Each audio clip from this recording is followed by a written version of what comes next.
to know that my demands are small. Say it's me that you adore for now and evermore. That's all. That's all.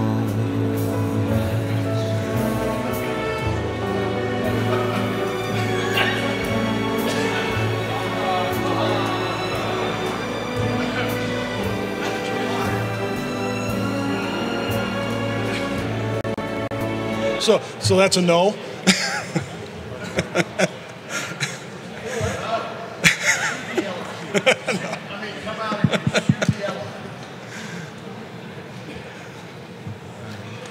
right, welcome everyone. My name is Todd Schrock, Columbus Blue Jackets Communications Department. I'd like to welcome you and appreciate you coming by today.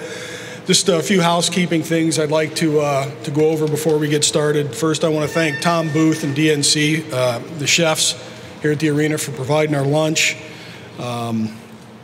Couple of notes before we get to Jarmo and Torts.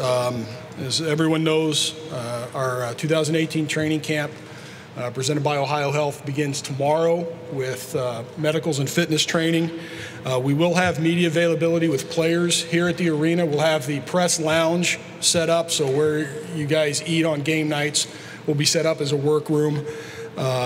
So if you can let Glenn, Karen, Kaylee, or myself know either this afternoon or tomorrow who you'd like, we'll bring them there. We've got a pretty good idea on a couple of players you'll want to speak with.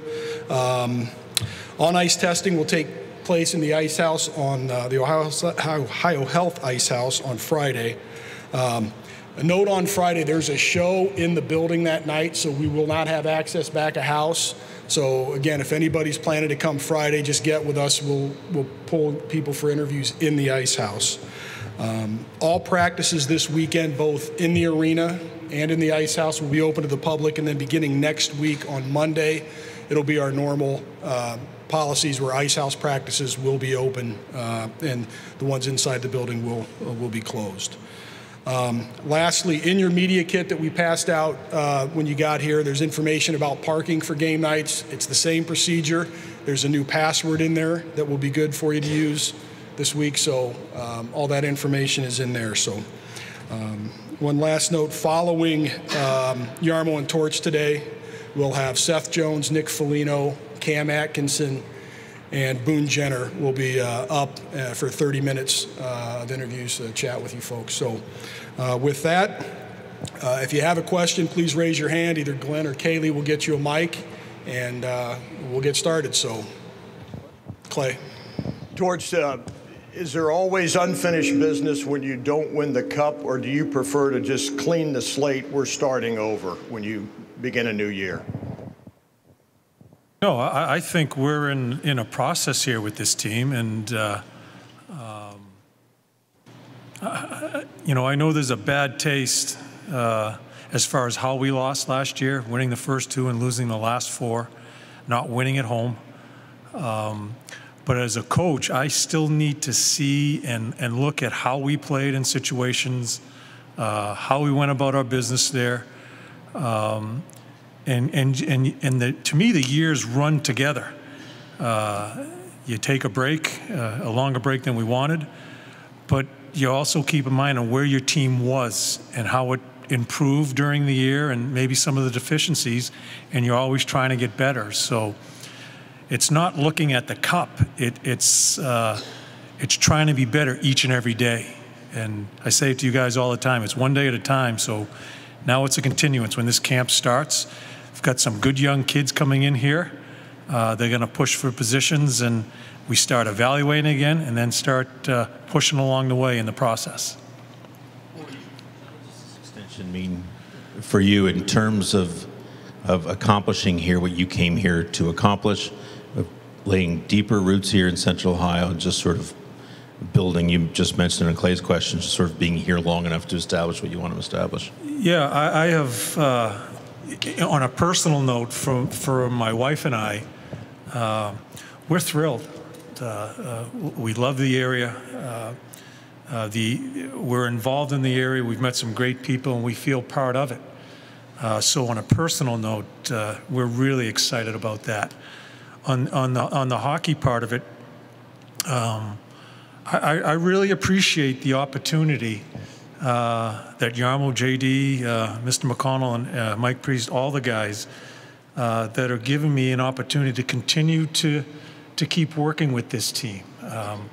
I think we're not only developing as players, but we're developing as a staff, as a coaching staff, working with Jarmo and his staff.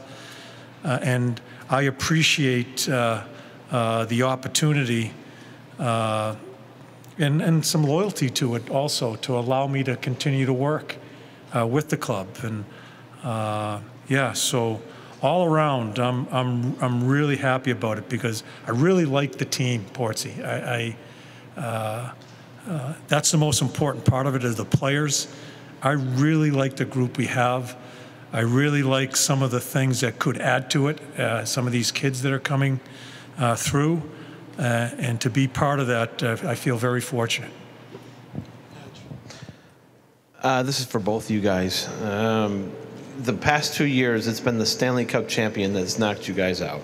So as the thing's going on, is it more or less painful, after they win the cup? Or does it make it feel any better at all, or does it make it feel worse? That you couldn't beat them, or didn't beat them, I should say.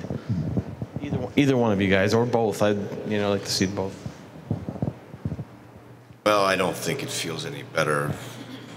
Losing doesn't feel good in general, so that's I guess that if you wanted to take a little moral victory that doesn't count, you could say that we lost to a great team that went all the way and won the championship. But we get measured by these good teams in our division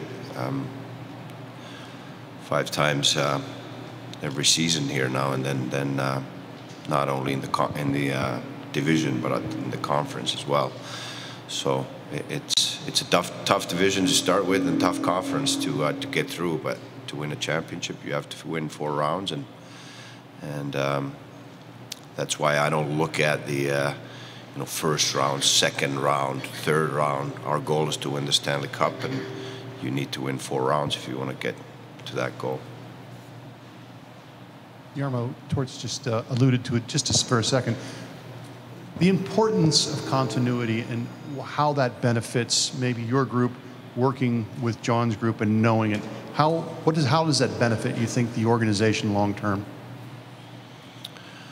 Well, he talked about the process with the team and the players. We talk about the process with the coaching staff and the management as well. We want to evolve. We want to get better every day, and we want to work together better and improve.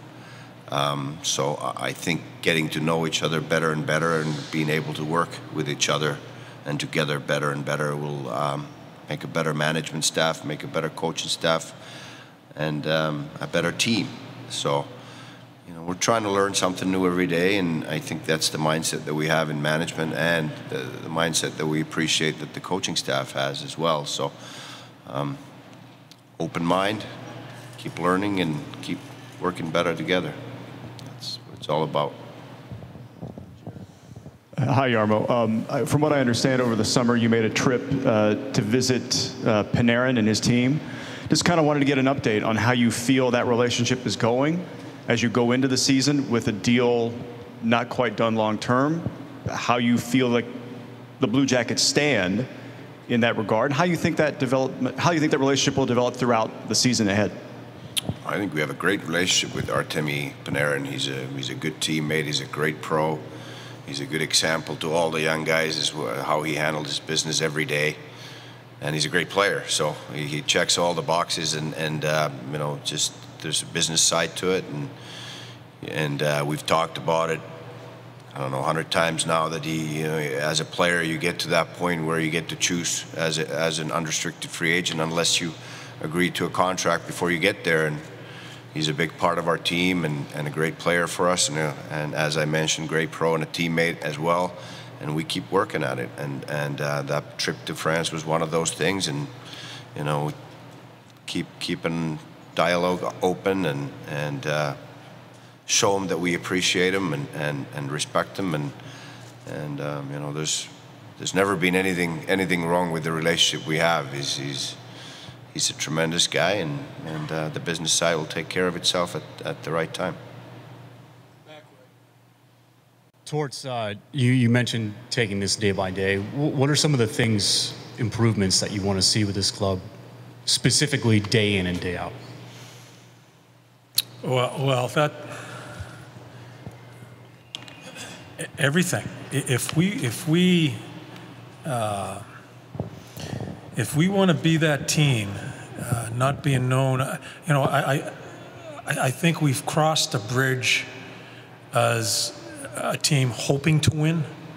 I think we've crossed that bridge. I think we know we can win.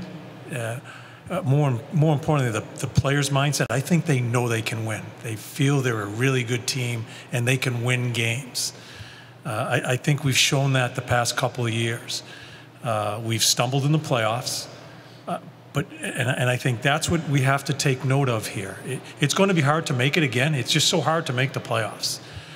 But to answer your question, it's a hard question to answer, because I could sit here all day long and tell you about some of the things we need to improve, because we haven't won a round yet in the playoffs. And if we want to be that team to be talked about as far as legitimate when playoffs come, we have improvement in everything we need to do. We have to have improvement in everything. And to me, that starts with the mental aspect of it. I think we're in a good spot mentally as far as how we feel about ourselves. We need to be in a great spot there. So that's where we're a good team. But to be a great team, we have to improve in everything, because all the other teams are going to improve. We find ourselves in a spot next year, we're in the playoffs. That's where the improvements have to be made. And to me, it starts mentally. John, in your time here, you've coached a lot of young players. Have you found that you enjoy that challenge of coaching young players and getting them, where they need to be this kind of team? Yeah, I think that's one of the most rewarding parts of coaching is, you're in the business to, the winning and losing. You're in that business to win hockey games. But I think there's a lot of things that come into play in trying to win, and that's the relationships you make with your players. We've been a pretty young team the past couple of years. You talk about improving. We got to stop thinking that's the reason why we haven't been able to take that next step. I think that's part of our mental growth, that we can't accept that because we're young, we're still inexperienced. We've got to figure that out along the way. But to be with them, as I answer the question, I really like the team. I like the personnel. I think we know each other better now. I think we're learning from one another along the way. We've got some good young players here, and I like being around them, and anxious to get back with them here in the next couple of days. John, with Bob's contract situation the way it is, does that change at all the way you have to use Korpisalo, just knowing that perhaps next year he's the goaltender of the future for this team? I don't have a crystal ball. I don't know what's going to happen. You have Brett and him, and I don't know what's going to happen. I am approaching this year about trying to win hockey games the best we can. And that sits well for Corpy too, because Corpy has progressed as he's gone about it. You got to remember with Corpy, when we've played him a number of games in a row, he's played really well. Last year, it was a year where we had the opportunity. We could keep him playing down in Cleveland at certain times when we were going with Bob. Not so much this year. So he deserves more time because he's earned it. But it doesn't change my view as far as how we go about our business as far as trying to win hockey games. Bob's a big part of us winning hockey games. We all know that. So that stuff there, as a coach, we're going to try to put the best team out there each and every night to win hockey games and let the business side take care of itself. Hi, John. Hey, Allison. Congratulations. Thank you. In previous summers, you've taken some time to reflect and come back to the start of a season with a new style of the way you wanted this team to play, an active defense, for example. Any wrinkles that you want to introduce to the way this team plays this season? Yeah, I have a couple of thoughts. I'm not going to express them right now today, but I have a couple of thoughts as far as where I think, when you're coaching what's best for your team. Each coach has a different view of what his team is, and you want to try to instill the best system for them. I do think when we put in the safe as death a couple of years ago, I think it helped our mindset. I think it helped us. I think there's a couple other little wrinkles that we're going to try to implement this preseason to see if we can get better in certain situations. Yeah, there are a number of things on my mind that we're going to try to run through during preseason and sink or swim and see what happens with them. John, just wonder how healthy, if you have a sense for how healthy the team is coming into camp. I know Zach's coming off an injury and Abramov coming off an injury. How healthy do you think you'll be as you get things underway here? I think we're okay. Obviously, Z's a very important one for us, and I have to speak on him just for a minute. I have a tremendous amount of respect for him and how he handled himself last year. Through a major injury, as it turned out to be, with his shoulder. I have readily admitted I didn't know how to coach him last year. Because of that, I wasn't sure how far to push him, because I think there's certain parts of his game that he needs to improve at. But it's awful hard for a defenseman to play all those games that he played, put up the numbers that he put up, and did some of the things he did with that shoulder the way it was. So he's one that we're certainly going to watch very closely. But as far as going into camp, just to, little aches and pains here, I think we're pretty healthy coming into this year. I'm always going to go back to the mental part of it. I think we have to have some players a lot healthier mentally as far as what they need to do to improve themselves. I think if we have a number of players improving mentally and the expectations they have in themselves, we're going to improve quite a bit as a team. And if we want to take the next step, it's a really important year with that. Everybody needs to improve in their game if we want to take the next step.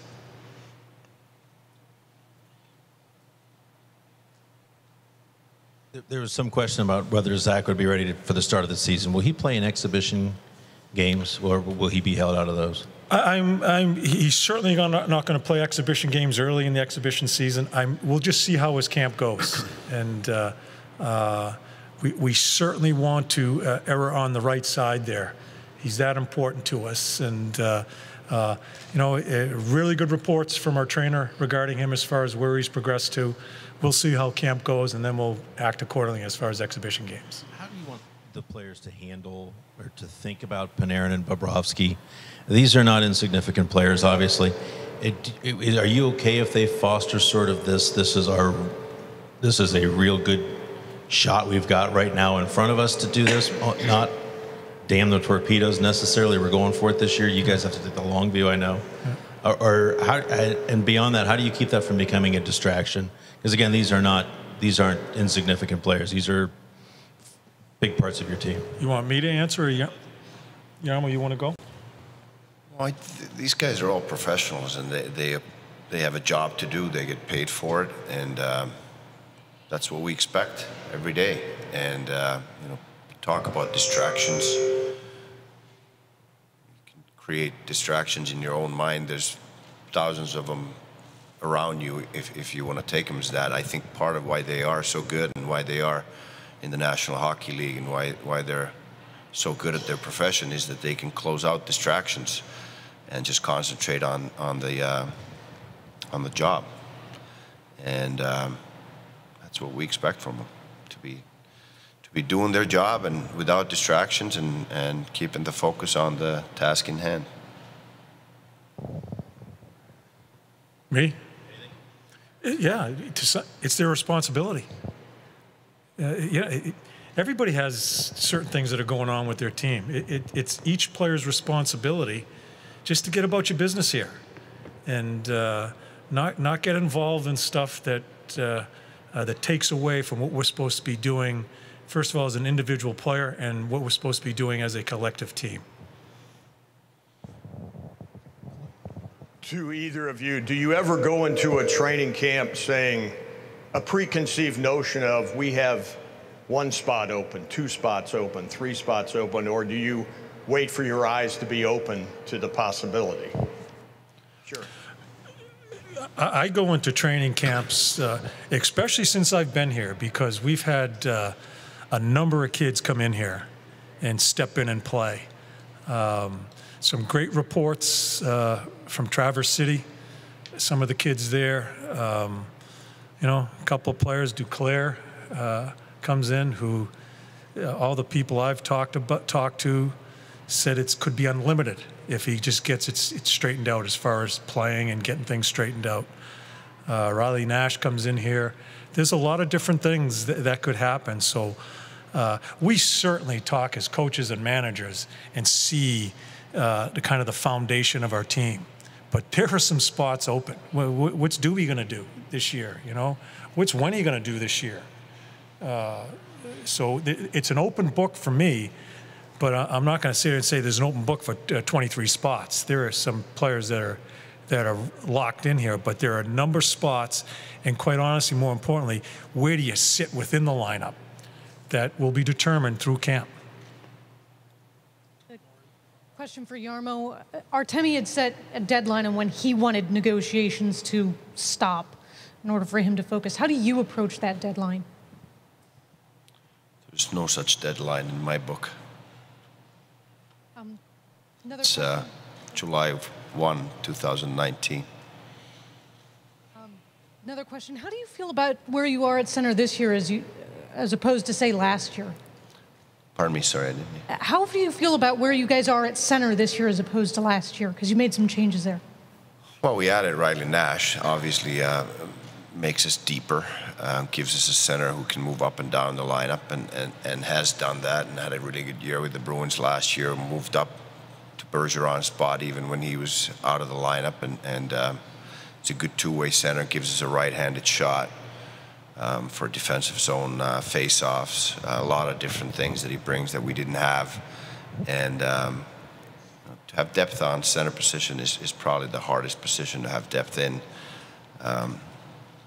Defensemen after that, and wingers after that. So I mean that's how we approach it, and it's when it's the hardest spot to have depth, it's also the hardest spot to acquire depth.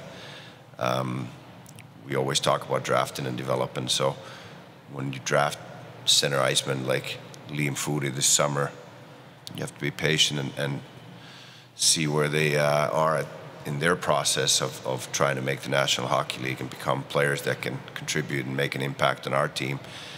But we can't force that. We saw that with Pierre-Luc Dubois. He came here the first year, he wasn't ready, goes back and comes back, and then now has an impact on our team in his second year. But we were able to get Riley Nash here. We added to our depth, so I think we're in much better shape. You know, I like to add to that because you have two pretty good players, really good players, in Wenberg and Dubinsky. When they're on, it's adding. I think it's probably one of the more underrated signings, I think, in that free agent period, which is a very dangerous period, in bringing in Riley Nash, a right-hander. But then I look at Nash in the middle, and I know what Doobie's thinking. He's a proud guy.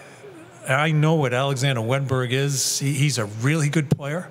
I don't think he played that well or consistent last year. Where are we in the middle if they step up? You know, look at our center ice. You know, so it's we always kind of focus on the center ice position, but there are some really neat opportunities to really watch here as our camp gets going. A little off the wall for you here. Tomorrow they're going to do me ever, right? You missed me. Come on, a minute. The 2-mile run, 12 minutes. I think I've talked to you a little bit off the record about this, but just the history of that. Why did you choose that one? Every team has their own conditioning thing.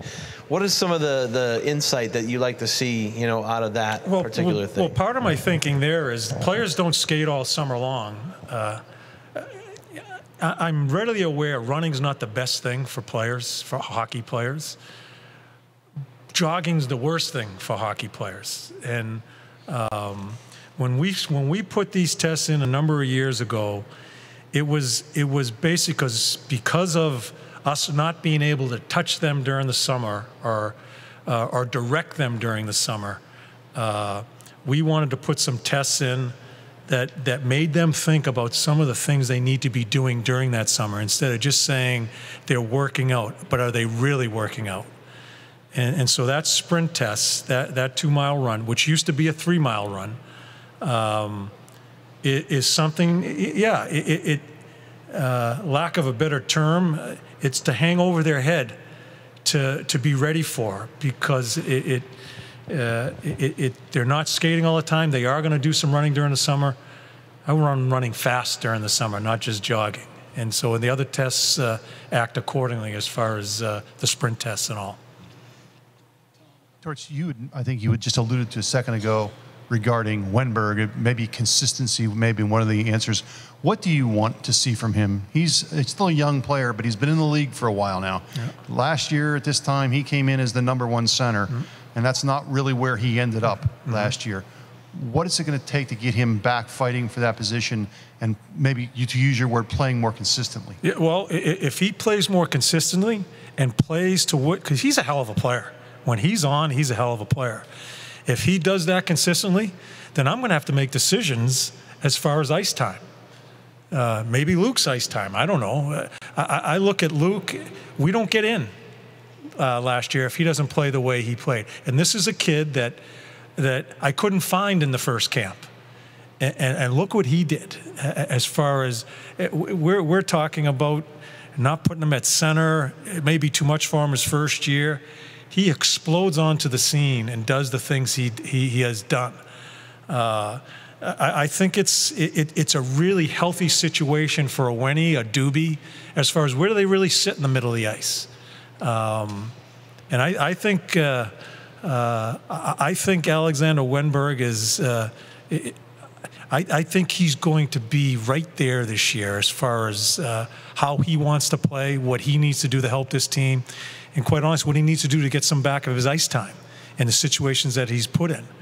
And as I said, coming off of Jarmo's answer, look at our center ice as some guys step up and be where they really want to be and are really capable of being. Look what happens to the middle of our ice. Thanks, everyone. We have players here. Jarmo, Torts, thank you very much. We'll bring the guys up, set them up here. So, going with that now. Thank you.